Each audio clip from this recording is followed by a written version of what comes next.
Ask any man who grew up in the 80s, what were his 3 favorite toy lines? And there is almost a 100% chance that one of them will be G.I. Joe.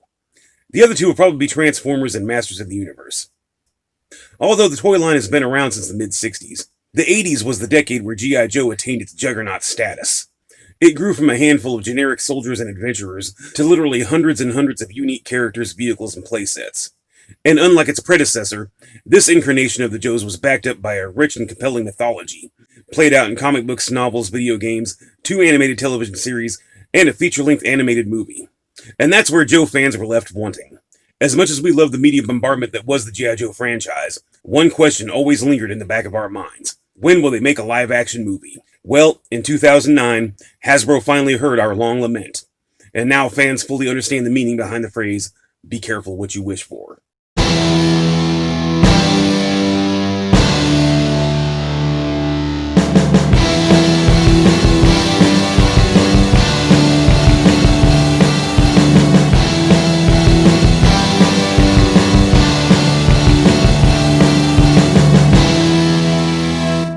Way back in 2009, Hasbro took a steaming shit all over one of its most iconic toy lines and called it G.I. Joe: The Rise of Cobra. This is not going to be a positive review, so my apologies to the 3 of you out there who thought this was a good movie. I really struggled putting this review together. Ultimately, I had to break up my complaints into segments in order to keep myself from turning into a giant ball of fiery nerd rage. So I'll be breaking the movie down as follows: the plot, the characters, and their interactions with each other.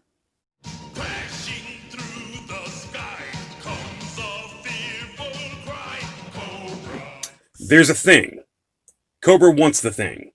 G.I. Joe says, no, you can't have the thing. Cobra says, screw you, we're taking the thing anyways. G.I. Joe says, fine.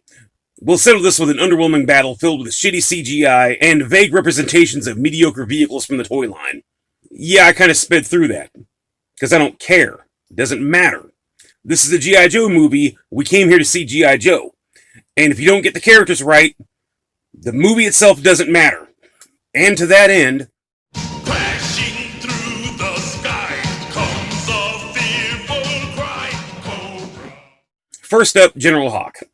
Being the Joe's senior commander and one of the oldest characters in the toy line, the producers wanted to get a older, distinguished actor to play the role to give the movie some prestige and clout. But after looking over the budget, they settled on Dennis Quaid. Next up, we have Duke. No complaints here. Duke is Duke. He's basically Captain America without the flair.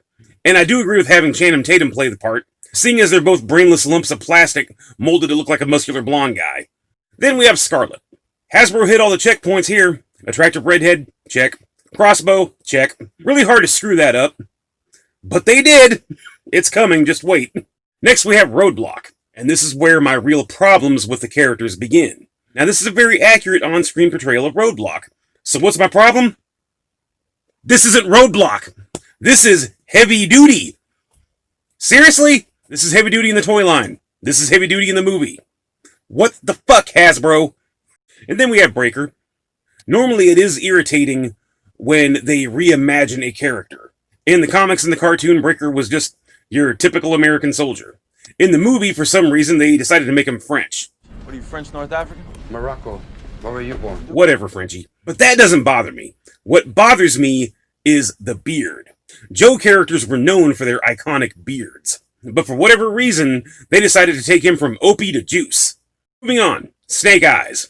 Everybody loves Snake Eyes. He is probably the most popular G.I. Joe character. He is guaranteed a spot on any top 10 list.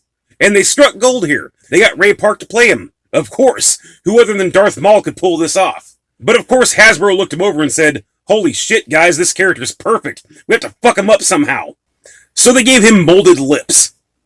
Molded freaking lips. What the hell? And now we come to the most inexcusable character on the Joe team, that is. We haven't got to Cobra yet. Ripcord. Does anybody remember Ripcord? Do you remember dragging your parents to Toys R Us, begging them to get you a Ripcord? No! Ripcord was the ultimate peg warmer. He was the character that they always had 20 of when you were looking for Snake Eyes. On top of that, they got Marlon Wayans to play him. That makes no sense. Now look, before you crucify me in the comments, I am not against changing a character's ethnicity. Okay? My problem is, they got Marlon Wayans. Why didn't they have him play Stalker? Along with Snake Eyes, Stalker is one of the most beloved iconic Joes. Marlon Wayans even kind of looks like him. Really want to know what their logic was. It's like they said, man, we got Marlon Wayans. Okay, guys, gather up the names of all the lower tier characters and throw a dart at them. At this point, I'm starting to think Hasbro wanted this movie to fail. Oh, and also, this is barely worth mentioning, they tossed in CoverGirl. Yeah, but she was only in there for like 5 minutes. Plus, they made her General Hawk's secretary. She was a frickin' tank driver! Get woke, Hasbro. Okay, now let's talk about Cobra. Because this is where Hasbro's crimes against our childhood become unforgivable. Starting out, we have the basic Cobra Trooper. Cobra was famous for its army builders, starting out with the basic troopers and then the officers, moving on to Vipers.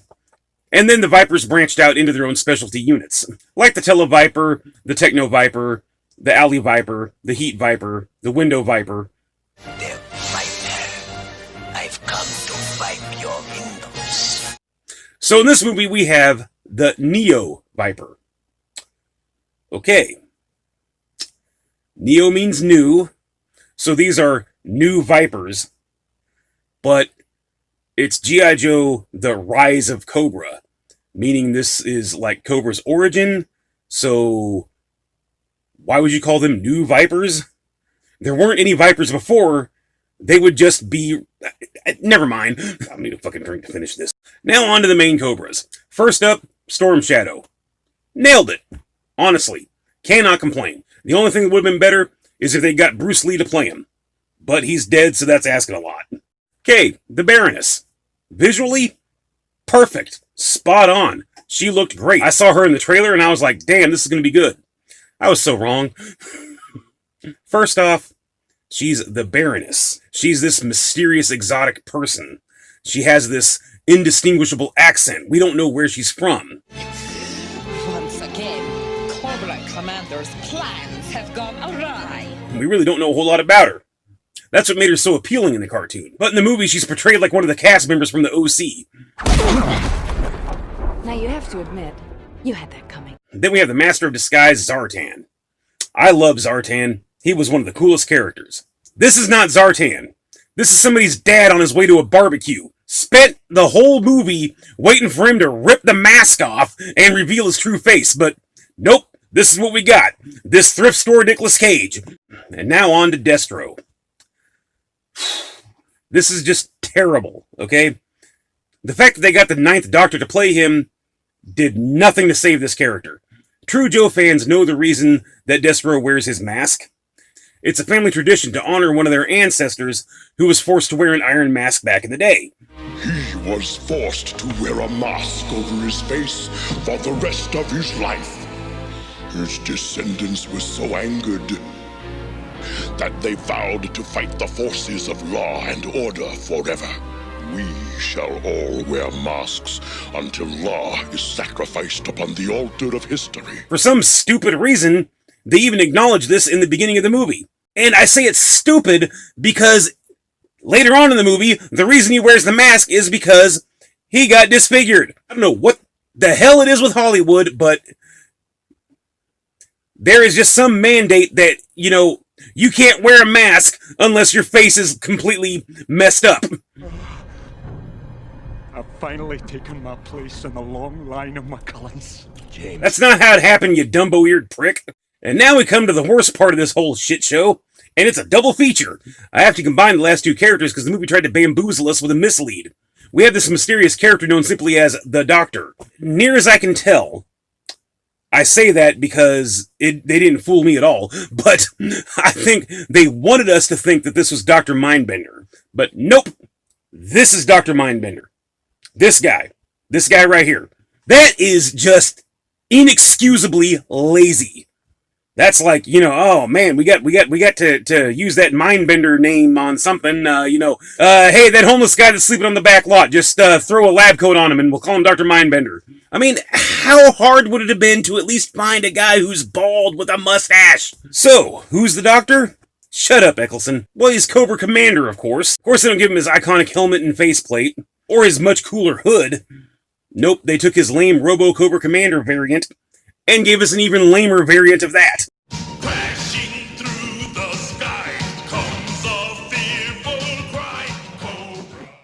Let's start with Scarlet.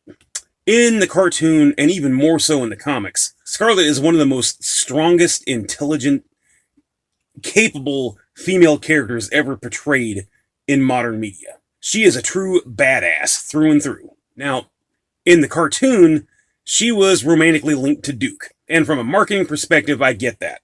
But as we all know, in the comics, she was romantically linked to Snake Eyes, and that makes perfect sense. A woman like her is not going to be swayed by superficial charm and looks. She needs someone who can match her badassery point for point, and Snake Eyes is the only Joe that can measure up. And in the movie, they actually acknowledge this part of her character. Hey man, Breaker told me that Scarlet graduated college at 12 years old. She's like some freaky little deadly genius.